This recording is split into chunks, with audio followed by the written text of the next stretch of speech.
Hello everyone. सबसे पहले आप सभी बच्चों को good wishes for your summer vacation. आप अपनी समर वेकेशंस में स्वस्थ रहिए, घर पर रहिए और कुछ ना कुछ नया सीखते रहिए। तो आज की वीडियो में भी कुछ ऐसा ही है, how to utilise your summer vacations during lockdown. And मैं यहाँ पर आपको तकरीबन 15 एक्टिविटीज़ ऐसी बताऊंगी जो कि बहुत ज़्यादा क्रिएटिव, इंटरेस्टिंग हैं और आप अपनी समर वेकेशंस को अच्छे से यूटिलाइज कर सकते हो, साथ ही साथ कुछ नया भी सीख सकते हो। तो चलिए स्टार्ट करते हैं आज की वीडियो को। सबसे पहली एक्टिविटी, स्टे हेल्दी। हेल्दी रहना बहुत ज़्यादा ज़रूरी हो गया है, तो एक्सरसाइजिंग करिए, मेडिटेशन करिए, योगा करिए, जो भी आपको पसंद हो। और साथ ही साथ जो हम क्लास में करते थे, हैप्पीनेस, माइंडफुलनेस, माइंडफुलनेस वाली जो एक्टिविटीज़ थी उनको आप अपने घर पे करिए, अपने सिबलिंग्स के साथ करिए और अपने पेरेंट्स को भी अपने अनुभव बताइए। Second activities is hobbies. आपकी जो हॉबीज़ हैं उनको समय दीजिए। जो भी आपकी हॉबी हो, चाहे वो ड्राइंग हो, डांसिंग हो, सिंगिंग, गार्डनिंग, कुकिंग, और बहुत सारे बच्चों को और भी बहुत सारी हॉबीज़ होती हैं। आप कमेंट बॉक्स में मुझे बताना कि आपकी कौन कौन सी हॉबीज़ हैं। जैसे फॉर एग्जांपल कुछ बच्चों की फ़ोटोग्राफी बड़ी अच्छी होगी और वो बच्चे अच्छा फ़ोटोग्राफ ले सकते हैं। तो आप लोग, इतने सारे नेचुरल सीन्स होते हैं, प्लांट्स होते हैं, फ्लावर्स होते हैं, उनके सुंदर सुंदर पिक्स आप खींच सकते हैं। तो ये भी आप अच्छा सीख सकते हो।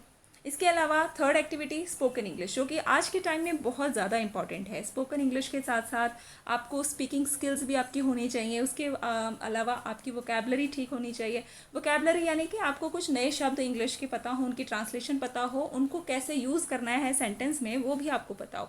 ग्रामर के रूल्स वो आप सीख सकते हो, क्योंकि वो सारी क्लासेस के लिए सेम रहते हैं और आपको सभी क्लासेस में वो पढ़ना होता है। इवन जब आप 12th भी कर लोगे, उसके बाद भी आपको ग्रेजुएशन में भी और आगे कभी भी लाइफ में वो आपको काम आएंगे ही। तो आप इनके लिए अपना टाइम दे सकते हो। स्पोकन इंग्लिश यहाँ पर मैंने बोला है, तो स्पोकन इंग्लिश होता है जब आप बोलते हो तो फ्लुएंसी आए आपकी इंग्लिश में, आपको सेंटेंसेस आते हों।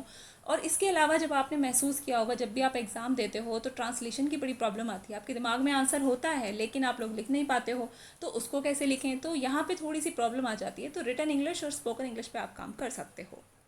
चलिए, तो नेक्स्ट एक्टिविटी देखते हैं, हैंड राइटिंग स्किल्स। तो कुछ बच्चों को प्रॉब्लम आती है, उनकी हैंड राइटिंग जो है वो थोड़ा ख़राब हो जाती है। और इवन अब तो जो है बच्चे इतने ज़्यादा मोबाइल्स और इन चीज़ों को यूज़ करने लगे हैं कि उनका लिखना ही कम हो गया है।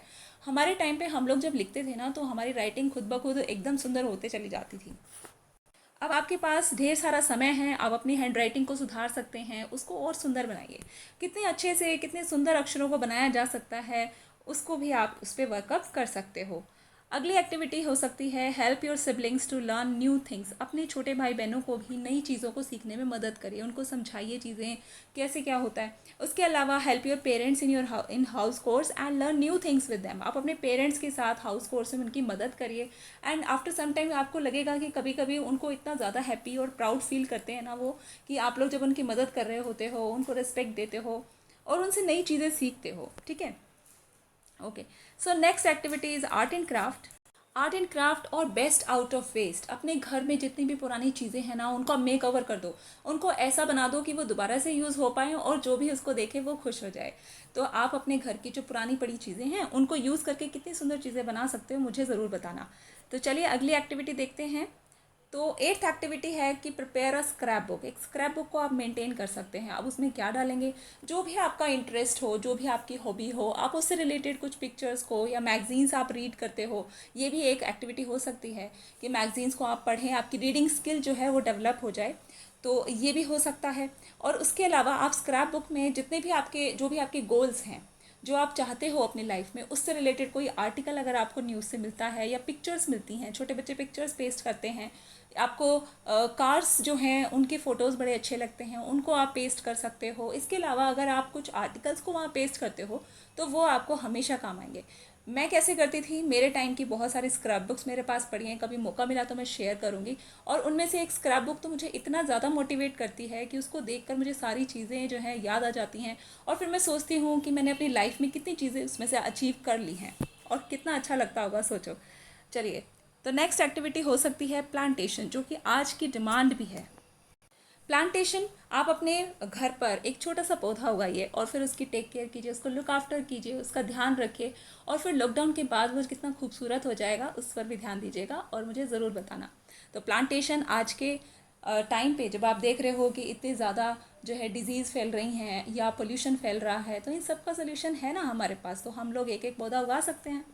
इसके अलावा बच्चों, give 2 hours to your studies daily. आप अपनी स्टडीज़ को 2 घंटे ज़रूर देना।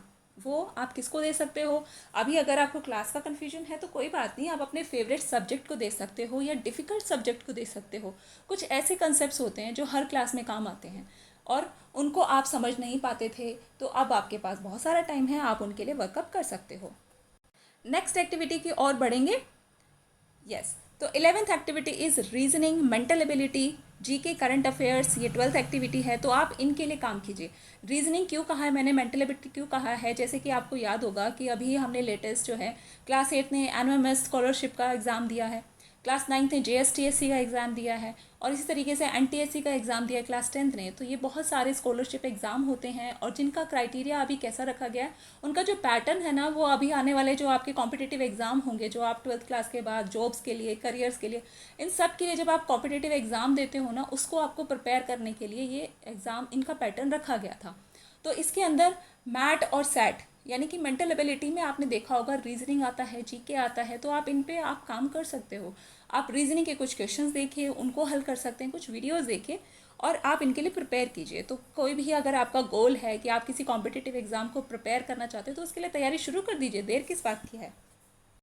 So next activity is story telling. Story telling जो होता है ना बच्चों, ये सभी के पास बहुत सारी स्टोरीज होती है लेकिन आप उनको कभी बोलते नहीं हो और आपका एक्सप्रेशन भी उससे डेवलप होता है। जब आप अपनी स्टोरीज़ को सुनाते हो तो अपने पेरेंट्स को, अपने सिबलिंग्स को उनसे स्टोरीज सुनाइए, उनसे सुनिए, तो बहुत अच्छा भी लगेगा आपको और आपके जो फैमिली हैं उनके साथ भी आप टाइम स्पेंड कर पाएंगे।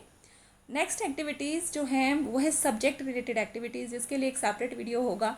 उसमें आप अपने सब्जेक्ट से रिलेटेड कुछ एक्टिविटीज़ कर सकते हो। सपोज़ कुछ प्रोजेक्ट्स बंद कर सकते हो या आपके जो टीचर्स आपको होमवर्क देंगे उन्हें आप अच्छे से करिएगा और अगर कोई मदद की ज़रूरत हो तो मुझे कमेंट बॉक्स में लिखेंगे। इसके अलावा वही बात, जो कुछ कॉन्सेप्ट्स होते हैं जो हमेशा यूज़ होते हैं, आगे भी काम आएंगे, मैथ्स के कुछ क्वेश्चंस हैं, कुछ टॉपिक्स हैं, कुछ कॉन्सेप्ट्स हैं, तो उनको आप अपना पक्का कर सकते हो। फॉर एग्जांपल अभी हम बात करें कि साइंस के चैप्टर हैं कुछ, तो वहाँ पे न्यूट्रिएंट्स के बारे में आप समझ सकते हो, चार्ट बना सकते हो, उसको घर में लगाइए, अपने भाई बहनों को बताइए, अपने पेरेंट्स को बताइए कि न्यूट्रिएंट्स कौन कौन से ज़रूरी होते हैं, किस किस काम उनकी डेफिशिएंसी से कौन से डिजीज़ होते हैं, उनको आप कैसे क्योर कर सकते हो, उनकी रेमेडीज़ क्या हैं। तो ये सारी किताबों में मिल जाएंगे आपके और आप इसके लिए और भी नेट पर भी इसके बारे में सर्च कर सकते हो। तो आप अपडेटेड रहिए और हैप्पी रहिए। और इसके अलावा मैं आपको दूंगी बहुत सारी good wishes. Happy summer vacations to all of you. मिलते रहिएगा मुझसे इन वीडियोस के जरिए और हम आपस में शेयरिंग करते रहें तो बहुत अच्छा रहेगा। तो लाइक करिए वीडियो को अगर आपको अच्छा लगा, कौन सी एक्टिविटी सबसे ज़्यादा अच्छी लगी, और शेयर कीजिएगा अपने फ्रेंड्स के साथ। Thank you.